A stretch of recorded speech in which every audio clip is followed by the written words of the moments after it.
LAC पर तनाव के बीच में फॉरवर्ड पोस्ट पर आर्मी चीफ पहुंच गए हैं। आपको बता दें, बड़ी खबर आ रही है। कमांडर्स के साथ फॉरवर्ड पोस्ट पर आर्मी चीफ हैं। पैंगोंग के दक्षिणी हिस्से का दौरा करेंगे नरवणे। इसके अलावा लोकल कमांडर और जवानों के बीच वो पहुंचे हैं। उत्तरी कमांडर भी आर्मी चीफ के साथ फिलहाल मौजूद है। तो ये बड़ी खबर।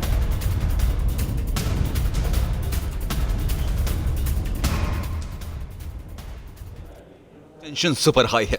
हमारा एक एक जवान दुश्मन पर नजरें गड़ाए बैठा है। एलएसी पर हमारी पूरी फौज अलर्ट पर है और देश के इन जवानों की हौसला अफजाई के लिए लद्दाख पहुंचे army chief general Manoj Mukund Naravane. Leader वो होता है जो मिसाल कायम करे, हर मुश्किल हालात में अपने जवानों के साथ डट कर खड़ा रहे। टेंशन कैसे भी हो, हालात को समझते हुए अपने कदम बढ़ाए। और आर्मी चीफ यही संदेश लेकर हमारे जवानों के पास ये कहने के लिए पहुंचे हैं कि दुश्मन का डट कर मुकाबला करो। देश के 125 करोड़ से ज्यादा लोग तुम्हारे साथ हैं।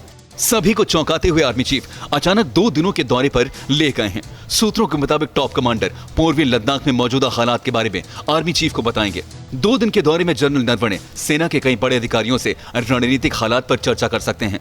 आपको बता दें, चीन और भारत के बीच कई दौर की सैन्य बातचीत के बाद भी हालात में कोई बदलाव नहीं आया है। कई इलाकों में दोनों देशों की सेनाएं एक दूसरे की फायरिंग रेंज में हैं। दक्षिणी पैंगोंग इलाके में चीन की नापाक हरकत को भारत के मुस्तैद जवानों ने नाकाम करते हुए उस इलाके की ऊंचाई वाले इलाके में अपनी पैठ मजबूत कर ली है। अब इसकी अहमियत भी समझिए। अगर चीन पैंगोंग पर कब्जा कर लेता तो चुशूल का बड़ा इलाका चीन की निगरानी में रहता। इस इलाके में भारतीय सेना की हवाई पट्टी और सामरिक ऑपरेशन है।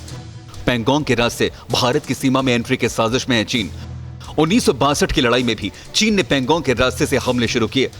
भारतीय सेना ने पैंगोंग में दबदबा बनाकर चीन की हरकत पर नजर बना रखी है। यानी ड्रैगन अपना फन फैलाए बैठा है, लेकिन सेना के जवान उसका फन को चलने के लिए पूरी तरह से मुस्तैद हैं। और यहां पर आपको एक बड़ी खबर दे दें कि शाम को 6:30 बजे रूसी रक्षा मंत्री से मुलाकात करेंगे राजनाथ सिंह। रूस से AK-203 राइफल की डील लॉक होगी। S-400 की जल्द डिलीवरी पर भी चर्चा की जाएगी। राजनाथ सिंह का चीनी रक्षा मंत्री से मिलने से इंकार, तो ये बड़ी खबर। तो रूस से S-400 की पहली डिलीवरी दिसंबर तक हो सकती है। रूस से कुल 5 S-400 का सौदा $5.2 बिलियन में तय हुआ है। यह है धरती पर किसी भी वॉरहेड सिस्टम को निस्ते नाबूद करने का सबसे अचूक ब्रह्मास्त्र। यह विनाशकारी एयर डिफेंस मिसाइल सिस्टम सिर्फ दुनिया के कुछ देशों के पास ही है और बहुत जल्द एक घातक सिस्टम भारत को मिलने वाला है। बड़ी खबर यह है कि दिसंबर तक ही भारत को S-400 डिफेंस सिस्टम मिल सकता है। अब देखिए कितना घातक है। जमीन से हवा में मार करने वाला दुनिया का सबसे खतरनाक हथियार परमाणु मिसाइल को 400 किलोमीटर पहले ही नष्ट कर सकता है। इसमें मिसाइल लॉन्चर, शक्तिशाली रडार और कमांड सेंटर है। रडार 600 किलोमीटर की दूरी तक लक्ष्य को देख सकता है। दुश्मन के सभी हवाई हमलों को नष्ट कर सकता है।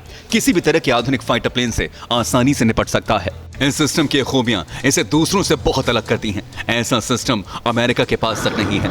S-400 दुनिया में सबसे आधुनिक वायु रक्षा प्रणाली है। S-400 के बराबरी का दूसरा कोई मिसाइल सिस्टम नहीं है। अमेरिका के terminal high altitude area defence system से इसे बेहतर माना जाता है। S-400 मिसाइल सिस्टम में एक साथ 5 सिस्टम लगे हैं। S-400 में अलग अलग काम करने वाले रडार लगे हैं। खुद निशाना साधने वाली एंटी एयरक्राफ्ट मिसाइल से लैस है। ये एक साथ 3 दिशाओं में मिसाइल दाग सकता है। रूस में रक्षा मंत्री राइफल AK-203 की डील लॉक करने पर भी बात करेंगे। सबसे आधुनिक असॉल्ट राइफल है। AK-203 को शूटर के कद के हिसाब से एडजस्ट करना संभव है। रात में इस्तेमाल के लिए अत्याधुनिक फ्लैश हाइडर से लैस है। गोली चलाने से पैदा चमक से विजिबिलिटी में परेशानी नहीं होती। राइफल में एक नई बैरल और आपस में बदलने लायक मैगजीन लगती है। 5.56 × 45 mm इंसास की जगह लेगी AK-203। AK-47 मैगजीन को AK-203 में इस्तेमाल करना संभव होगा। यानी भारत बहुत मजबूत होने वाला है, जिसे पचा पाना ड्रैगन के लिए आसान नहीं होगा। फिक्र आपकी, सोमवार से शुक्रवार रात 9 बजे सिर्फ TV9 भारतवर्ष पर।